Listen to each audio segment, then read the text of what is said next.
ሰላም የተከበራችሁ ውድ የቻናላችን ተከታዮች፣ ይህ ከሀገር ውስጥ እስከ ዓለም አቀፍ ድረስ ያሉ ስፖርታዊ መረጃዎችን ወደ እናንተ የምናደርስበት ሰዓት ነው።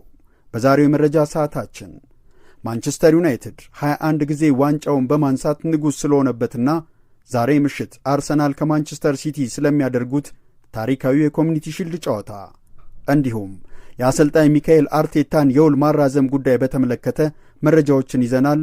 አብራችሁን ቆዩ። 118 ዓመታት ዕድሜን ያስቆጠረው የኮሚኒቲ ሺልድ ጨዋታ በእንግሊዝ እግር ኳስ ማኅበር የሚዘጋጅ የክብር ዋንጫ ሲሆን በየዓመቱ የፕሪምየር ሊጉ አሸናፊና የኤፍኤ ካፕ አሸናፊ ክለቦች የሚያደርጉት የውድድር ዘመኑ የመክፈቻ ጨዋታ ነው። በእንግሊዝ እግር ኳስ ማኅበር አዘጋጅነት በ1908 በለንደን የተጀመረው ይህ ውድድር ሸሪፍ ኦፍ ለንደን ቻሪቲ ሺልድ ይባል የነበረውን ውድድር በመተካት በቻሪቲ ሺልድ ስም ከተመሠረተ በኋላ እንደ አውሮፓውያን አቆጣጠር በ2002 ኮሚዩኒቲ ሺልድ ወደሚል መጠሪያ ተቀይሯል። በ1908 በተደረገው የመጀመሪያው ጨዋታ የፉትቦል ሊግ አሸናፊው ማንቸስተር ዩናይትድ ኩዊንስ ፓርክ ሬንጀርስን 4-0 በማሸነፍ የመጀመሪያውን ዋንጫ በማንሳት ደማቅ ታሪክን መጻፍ ችሏል። የኮሚኒቲ ሺልድ ዋንጫን 21 ጊዜ በማንሳት ማንቸስተር ዩናይትድ በበላይነት የነገሰ ሲሆን አርሰናል 17 ጊዜ እንዲሁም ሊቨርፑል 16 ጊዜ ማሸነፍ ችለዋል። የኮሚኒቲ ሺልድ ጨዋታ ከሌሎች ሊጎች የሚለየው በ90 ደቂቃ የጨዋታው አሸናፊ ካልተለየ ተጨማሪ 30 ደቂቃ የማይጨመርበትና ቀጥታ ወደ መለያ ምት የሚታለፍበት በመሆኑ ነው። ይህ መሆኑ ደግሞ ጨዋታውን ማራኪና በውጥረት የተሞላ እንዲሆን ያደርገዋል። የ2026-27 የእንግሊዝ እግር ኳስ የውድድር ዘመን መክፈቻ የሆነው የኮሚኒቲ ሺልድ ጨዋታ እሁድ ምሽት ላይ በዌልስ ካርዲፍ በሚገኘው ፕሪንሲፓሊቲ ስታዲየም ይካሄዳል። የ2025-26 የፕሪምየር ሊግ ሻምፒዮኑ አርሰናል ከኤፍኤ ካፕ አሸናፊው ማንቸስተር ሲቲ ጋር ለውድድር ዘመኑ የመጀመሪያ ዋንጫ ይፋለማሉ።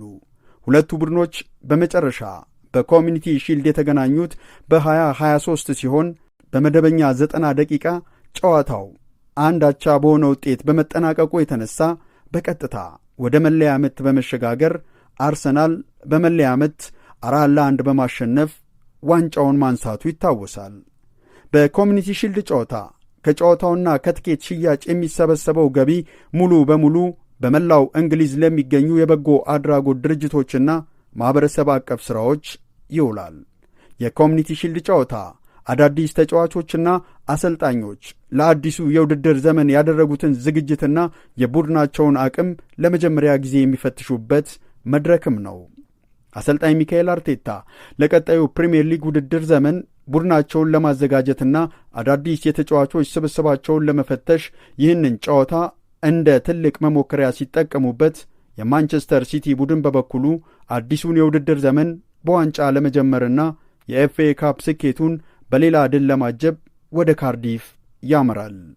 ይህ ጨዋታ ሁለቱም ቡድኖች ለአዲሱ የ2026-27 የውድድር ዘመን ያላቸውን ዝግጁነት የሚያሳዩበትና የውድድር ዘመኑን የመጀመሪያ የሀገር ውስጥ ዋንጫ ለማንሳት የሚያደርጉት ከፍተኛ ፍልሚያ ይሆናል። በሌላ ጉዳይ ከ2019 የውድድር ዓመት ጀምሮ ላለፉት 6 ዓመታት በአርሰናል ዋና አሰልጣኝነት እየሠራ የሚገኘው ስፔናዊው ሚካኤል አርቴታ በክለቡ ያለው ውል ሊጠናቀቅ 1 ዓመት ብቻ መቅረቱን ተከትሎ በበርካታ የክለቡ ደጋፊዎች ዘንድ የቆይታው ሁኔታ ስጋት ደቅኗል። የስጋቱ መነሻ ደግሞ አሰልጣኙ ውሉን አለማራዘሙ የኤምሬትስ ቆይታው ሊያበቃ ነው ወይ የሚል ጥያቄ ጥቂት በማይባሉ የክለቡ ደጋፊዎች ዘንድ በማጫሩ ነው። የሰሜን ለንደኑን አርሰናል ከ22 ዓመታት በኋላ ለእንግሊዝ ፕሪምየር ሊግ ሻምፒዮንነት ያበቃው አሰልጣኝ ሚካኤል አርቴታ ማንቸስተር ሲቲን ከሚገጥሙበት የኮሚኒቲ ሺልድ ጨዋታ በፊት ነው ስለ ወደፊት ቆይታው ለተነሳለት ጥያቄ ሐሳቡን የሰነዘረው። በጋዜጣዊ መግለጫው ላይ ይህን የደጋፊዎች ስጋት አስታኮ ለቀረበለት ጥያቄ ይህ የሚያሳስብ ጉዳይ አይደለም ብሏል። ምክንያቱንም ሲያስቀምጥ በክለቡ ደስተኝነቱን በመግለጽ እዚያ መቆየት ምርጫው መሆኑን ተናግሯል። በተጨማሪም አብሯቸው እየሠራ ባሉት ሰዎች ደስተኛ መሆኑን የተናገረው አሰልጣኙ የተጨማሪ ውልና የቆይታ ጉዳይ በቀጣይ ጊዜያት የመፈታት ዕድል እንዳለው ገልጿል። አርሰናል ሞክሮ ካልተሳካለት የቪኒሺየስ ጁኒየር ዝውውር ጎን በስካሁኑ ሂደት ቡርኖ ጉማሬሽን ከኒውካስል፣ ክርስቶስ ዞሊስን ከክለብ ብሩዥ፣ ግብ ጠባቂውን ኤላን ሜስሌርን ከሊድስ ዩናይትድ ሲያስፈርም የፒየሮ ሂንካፒየን የውሰት ውል ወደ ቋሚነት ቀይሯል። ሚካኤል አርቴታ በስካሁኑ የአርሰናል ቆይታው ክለቡን ለፕሪሚየር ሊግ ሻምፒዮንነት ከማብቃቱም በተጨማሪ የኤፍኤ እና ኮሚኒቲ ሺልድ ዋንጫን አስገኝቷል። በቀደመው የውድድር ዓመት ደግሞ የፍጻሜ ተፋላሚ አድርጎት እንደነበርም አይዘነጋም።